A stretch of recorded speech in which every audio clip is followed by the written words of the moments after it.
club. Merci Raphaël, vous nous accompagnez tout au long de cette fin de journée, bien sûr. Et les marchés qui traduisent toute cette actualité en dynamique. On progresse légèrement là sur le CAC 40, plus 0,7%, 0,9 même. On a réaccéléré depuis quelques minutes, 6652 points sur l'indice CAC 40. Et c'est un bon début d'année auquel on assiste sur les marchés européens. On va en parler avec nos deux coéquipiers du club. Ils viennent de nous rejoindre. Igor Demac, bonsoir Igor. Bonsoir. Bienvenue, conseiller en gestion de patrimoine pour Vital Épargne. Et Frédéric Rosier, bonsoir Frédéric. Bonsoir, meilleurs vœux. Meilleurs vœux également, très bonne année. Ça démarre bien d'ailleurs sur les marchés.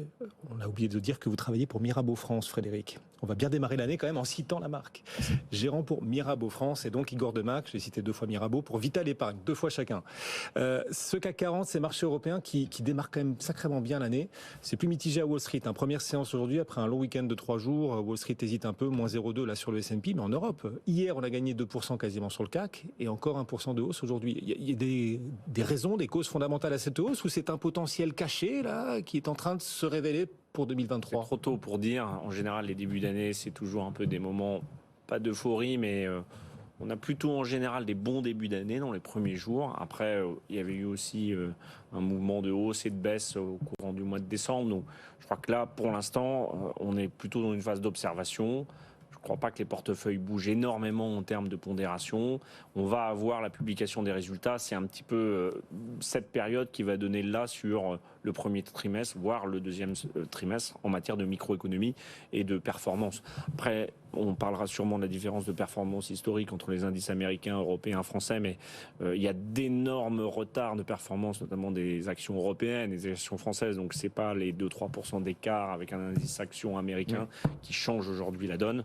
Mais on peut dire que on démarre l'année avec pas de nouveaux risques par rapport à 2022 et quand même des mécanismes de correction macroéconomique que sont les taux d'intérêt qui sont largement enclenchés. On en parlera sûrement après. Bon, et pour vous, l'année va vraiment démarrer sur les marchés avec le coup d'envoi des publications des entreprises. On en parlera tout à l'heure. Est en ligne avec Christopher Danbig tout à l'heure qui nous disait attention parce que en effet, la baisse des cours du gaz, c'est une chose, mais on ne sait pas si elle va durer. Ça va dépendre de la météo. On a un hiver toujours très très doux en ce moment en Europe. Et puis, il faudra aussi constituer des réserves, ça c'est pour dans quelques mois, pour l'hiver suivant. Et là, on risque d'avoir de plus grandes difficultés et donc des cours du gaz qui repartiraient à la hausse. Donc, ce qu'il nous disait, c'est attention parce que le moteur du ralentissement de l'inflation, ce moteur est fragile. Et oui. Comment est-ce que vous regardez ça en tant qu'investisseur, Igor? Oui. En tant que gérant, investisseur, personne n'est capable de prédire le prix du pétrole à 6 mois. D'ailleurs, on a du temps où j'étais gérant chez NCA, on a rencontré énormément de PDG, notamment celui de Total, et il avait sa prévision, mais il admettait bien volontiers qu'il n'était pas capable de donner une prévision très longue. Donc ça veut dire que ces mouvements, les matières premières, c'est la chose la plus volatile sur les marchés financiers, après le Bitcoin peut-être, mais donc oui, pour l'instant l'hiver semble assuré, et en termes de capacité et de stockage, et puis parce que les températures, on se projettera fin 2023 sur ces sujets un peu plus tard, je pense. Ce qu'il faut surtout noter, c'est que tous les analystes, tous les économistes parlent de 2023 comme une année de désinflation. Après l'amplitude de cette désinflation, mais c'est là où il faut que ça se passe. Voilà. Donc avec, comme on l'a dit, un ralentissement économique qui est concomitant, mais qui est pour l'instant relativement ténu.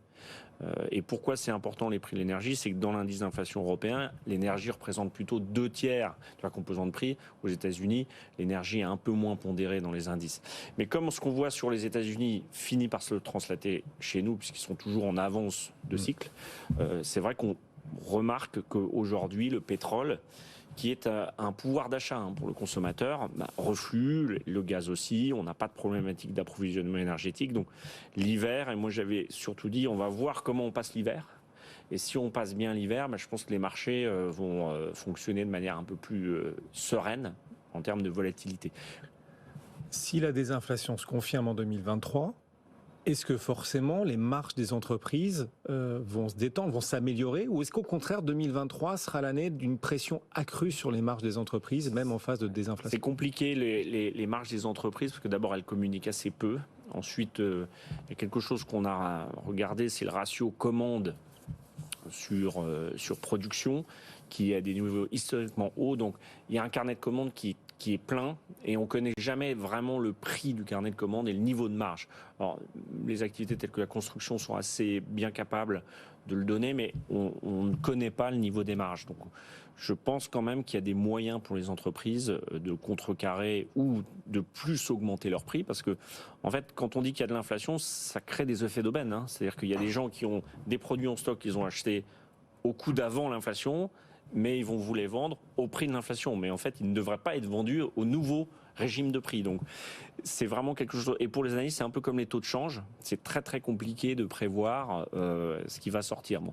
Donc, je crois qu'on va se focaliser sur les résultats pour voir justement si la trajectoire des résultats opérationnels n'est pas si mauvaise que ça. Alors, c'est peut-être pas de bon augure ou de bon augure. Le vendredi 13, pour vous, c'est un jour de chance ou de malchance, a priori? Chance ou malchance, vendredi 13, Frédéric? Je suis pas joueur. Moi, Parce que je vous pose la question. C'est le vendredi 13 janvier que démarreront les publications aux États-Unis avec les banques. Il y a les banques américaines, mais ça, j'ai aucun souci sur les bancaires américaines, honnêtement, parce que la reportification, en tout cas les taux positifs, la remontée des taux, c'est une aubaine. Et on va voir, je regarderai surtout moi personnellement JP Morgan, mais c'est clair qu'on va avoir des résultats de qualité, vraiment de qualité, puisque la remontée des taux sur ces banques-là va avoir un effet relativement important en termes de résultats, et je pense qu'on va vers des résultats qui seront, je ne vais pas dire historiques, mais en tout cas très très très bons. Donc le vendredi 13, à la limite, pour moi, c'est absolument pas le sujet, à vrai dire. Ah non, non, mais c'est une blague. Non, mais c'était une blague, non, c'est pas un film d'horreur, mais je suis assez confiant sur cette période. Je suis plus inquiet honnêtement sur la suite, parce que lorsqu'on parle des marges, c'est marges globales, d'accord? Et qu'est-ce qui a tiré le marché? C'est notamment le secteur de l'énergie dans la progression des BPA, des bénéfices par action. Et là, si je regarde un peu, par exemple, si vous me permettez d'aller directement dans le vif et sur une action, Total, sur les 9 premiers mois, a fait ses publications sur un baril à $105, sur un gaz qui était à peu près à $6. On est 50% de moins par rapport à ça, $20 de moins sur le baril. Donc on va avoir une contraction très forte sur le secteur de l'énergie, sur les pétrolières. Et c'est ça, on va avoir un effet de base, si vous voulez, qui va être défavorable sur 2-3 secteurs qui ont porté les chiffres l'année dernière. Et ce que vous dites restera valable malgré la réouverture future et en cours, mais surtout future de la Chine? Ça dépend du baril, mais pour l'instant, là, on a des effets de base qui vont être dans le sens contraire. Donc, il y a des voies d'amélioration. Les banques, par exemple, clairement, vont être plutôt soutenues. Les financières vont être globalement soutenues par la remontée des taux d'intérêt, mais on aura quand même des gros contributeurs. Par exemple, sur la hausse des bénéfices, c'est quasiment les 2/3 sont dus au secteur de l'énergie l'année dernière. On sait qu'on a des taux de marge qui étaient relativement élevés, des records de taux de marge sur les entreprises, par exemple, françaises, et les 2/3 de la hausse des bénéfices étaient tirés par le secteur des matières. On risque de perdre ce moteur, c'est ce que vous nous dites. Celui-là, il va se retourner. Vous achetez ce scénario, Igor? Oui, en plus, il faut remarquer que dans la gestion, il faut être dynamique. Donc l'année 2022, elle est excellente sur les valeurs pétrolières, particulièrement sur Total Energy. Donc on ne peut pas empêcher l'épargnant de se dire, là, il faut peut-être prendre un petit peu de performance, de plus-value sur ces titres. Après, quand on regarde les 3 secteurs qui ont versé le plus de dividendes et qui sont, je pense, capables d'en verser encore plus de manière assez pérenne, ça reste les valeurs pétrolières, les banques et les valeurs santé qui ont dû verser autour de 80-90 milliards d'euros de dividendes l'année dernière. Donc le dividende, et là je parle peut-être sous un aspect un peu patrimonial, ça reste quand même un élément très fort de la solidité d'une entreprise. Et pour l'investisseur face à l'inflation, c'est utile? Oui, et d'autant plus que quand on regarde quand même les multiples de valorisation de ces secteurs, enfin un peu plus du pétrole et des financières que de la santé, ça reste des choses qui sont très très peu chères. Donc si même vous prenez 1 ou 2 points de multiples, ça reste toujours des entreprises de très grande qualité. On a la chance en France d'avoir des banques françaises qui sont bien capitalisées. Donc oui, en tout cas, sur le momentum pétrolier, je suis d'accord. Là, sur 3 à 4 mois, c'est peut-être pas le meilleur secteur. Et Total Energy sera peut-être pas la meilleure performance. Même si la valorisation de Total Energy, malgré sa belle hausse de 30% l'an dernier, la valorisation reste faible. On est à 10 de PE, c'est ça, Total Energy. Donc. Oui, mais alors, parce qu'effectivement, lorsque vous sortez quasiment 10 milliards tous les 3 mois, donc évidemment, c'est des résultats records. Moi, je vous dis, je vais regarder quand même les prochains résultats avec beaucoup de curiosité parce que c'est des résultats qui ont été tirés, je vous dis, par le gaz, par le raffinage qui est aidé effectivement sur les prix du baril relativement élevés. Et ça va peser. Donc voilà, il faudra faire attention à ce momentum des bénéfices qui sera plutôt défavorable l'année prochaine. Même si, attention, on va avoir des résultats qui vont être exceptionnels. Mais c'est juste une question de momentum et fait effectivement qu'on va avoir un effet de base. C'est assez bien anticipé. C'est ça. C'est pour ça qu'en général, il n'y a pas de grande surprise. Et puisqu'on évoque les valeurs des côtés, quelles sont les bonnes valeurs des côtés, celles sur lesquelles il faut continuer d'investir? Vous avez cité les banques. Là, on est typiquement dans le décoté attractif sur le secteur bancaire où il y a encore plus d'attractif. Ça a toujours été des côtés. Donc c'est ça. C'est parce que oui, bien sûr, pas avant 2008. Pas avant 2008. Les banques profitent de la remontée des taux et en même temps, on a une récession en cours. C'est le coût du risque. En gros, c'est ce point. Si vous voulez, c'est un peu comme le tyrolien, c'est-à-dire qu'on est sur le point d'inflexion, c'est au moment où le coût du risque va augmenter parce que le risque de récession augmente. Et là, pour l'instant, c'est plutôt favorable parce qu'on a une dynamique de croissance. En Europe, voilà, on va être préservé, l'Allemagne va être en légère récession, la France, on va être juste, mais tant qu'on n'est pas de l'autre côté, si vous voulez, les banques bénéficieront quand même toujours de cet effet taux positif. Après, il y a aussi, quand les taux montent, c'est beaucoup plus facile de marger que quand on a des taux zéro. C'est-à-dire que 0,2, 0,3 de marge ou de frais de dossier, c'est plus facile à passer sur 5% que sur 1. Oui. Et donc, il y a des effets cliquets. C'est vrai que la banque, en général, surfinance la croissance et sous-finance la récession. C'est moins vrai maintenant avec les coussins de fonds propres. Je vois, en tout cas du point de vue gestion d'épargne, qu'ils sont en train d'attirer énormément de flux et de liquidités par les DAT et par une campagne assez agressive, mais qui correspond aux nouvelles normes monétaires. Et ça, c'est bien aussi pour leur bilan. Donc, je crois que le mais coût du risque... quitte à jouer les banques grâce à la remontée des taux obligataires, est-ce que nos banques françaises sont pas un peu moins bien positionnées que les autres banques dans la mesure où on pratique assez peu les taux variables ici? Je vous pose la question parce qu'au Royaume-Uni, par exemple, les banques ont vécu une belle année boursière en 2022, malgré le Brexit, malgré tout ce que vous voulez, parce que là-bas, on pratique les taux variables. Oui, mais vous avez un risque sur le mortgage qui est terrible. Ouais. C'est-à-dire que je vous parlais du coût du risque quand vous rentrez en récession ou avec des taux qui remontent très fort. Le pendant de ces facteurs-là, c'est que vous avez un vrai risque sur l'immobilier anglais. On l'a vu, les fonds de pension ont failli céder. Il y a la probabilité des mortgages qui ne peuvent plus, donc les emprunts qui ne peuvent plus être rollés parce qu'il y a ce qu'on appelle la loan to value, la valeur de vos actifs par rapport au montant que vous pouvez emprunter diminue. Donc vous avez un risque. Pour moi, l'Angleterre, honnêtement, système monétaire et bancaire anglais, vu ce qui s'est passé au dernier trimestre, je sais pas. Et on va être en récession, à contraction de l'économie peut-être supérieur à 1%. Attention à l'Angleterre quand même sur l'année prochaine, c'est le vrai risque qu'on a en Europe. D'accord, mais d'autres pays pratiquent les taux variables, les États-Unis par exemple peut-être. Oui. Donc, est-ce que les banques américaines par exemple ont plus de potentiel, plus de moyens de profiter de la hausse des taux que nos banques? Oui, bien sûr. Ouais. Bon. Oui, et moi, ma préférée, honnêtement, je vous en ai parlé tout à l'heure, c'est des sociétés comme JP Morgan aujourd'hui qui vont bénéficier de tout ce facteur-là. Il faudra surveiller quand même les banques régionales, il y a peut-être un peu plus de risques, mais sur les grandes banques américaines, oui. On va revenir dans le portefeuille idéal de 2023. Est-ce qu'il faut renforcer la tech en se disant, ben voilà, on va finir par arriver à un moment ou un autre au bout des resserrements monétaires, les taux vont arrêter de progresser, donc la tech à un moment va en profiter. Est-ce qu'il faut tout de suite se positionner d'après vous, Igor? Oui, il y a deux choses. Il y a l'environnement monétaire qui était ultra favorable pendant 10 ans pour ces valeurs, et puis après, il y a ce que disait Frédéric, les résultats.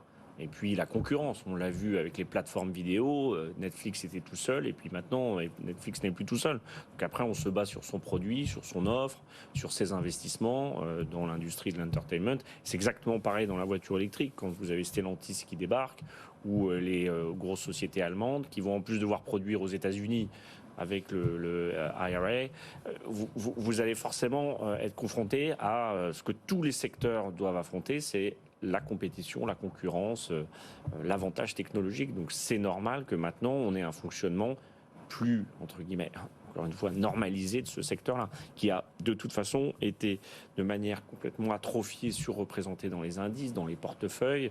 Et heureusement, j'allais dire qu'il n'a perdu que ce qu'il a perdu l'année dernière, parce que si on avait eu un moins 60, moins 70, comme on a eu sur le titre Tesla, sur le Nasdaq, là je pense qu'il y aurait eu une course un petit peu aux liquidités, parce qu'en fait la seule vraie bulle qu'on voyait dans le marché action, et qui était le reflet de la situation des taux d'intérêt, c'était sur ce secteur, je pense. Quel est votre secteur préféré, votre thématique, voire votre valeur préférée? Alors, justement, c'est une bonne transition Tesla, parce que j'ai cité Stellantis, et je pense que les vieilles valeurs traditionnelles, très peu chères, mais qui ont quand même de la capacité technologique et qui aussi sont capables de produire à grande échelle un produit manufacturé. Ça, c'est une vraie valeur. C'est ce que Tesla est en train de rencontrer. C'est-à-dire, on ne peut pas valoriser Stellantis, qui en plus n'est plus Peugeot, qui est une société mondialisée.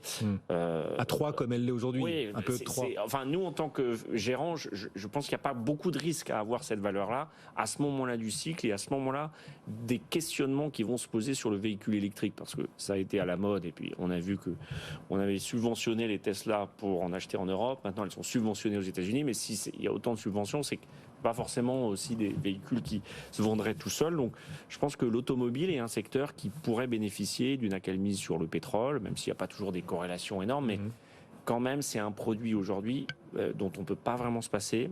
Tout le monde en veut, personne n'arrive à en obtenir. Et donc, il y a une conjonction de facteurs qui pourrait rendre justement ce carnet de commandes encore plus vertueux et un peu mieux margé que ce qu'on anticipe. Et on vient de se produire un phénomène paranormal. Nos experts n'ont pas recommandé le secteur du luxe. Alors ça, c'est rare. Non mais, ouais, le luxe, vous avez envie quand même d'en acheter ou pas? Justement, le point de comparaison et de transition, c'est qu'en fait, la voiture qui avait été un modèle de représentativité de la classe moyenne est en train de devenir un produit un peu de luxe, puisque, on l'a dit, Frédéric l'a dit, les prix, mais aussi l'accession et la technologie contenue dans les véhicules.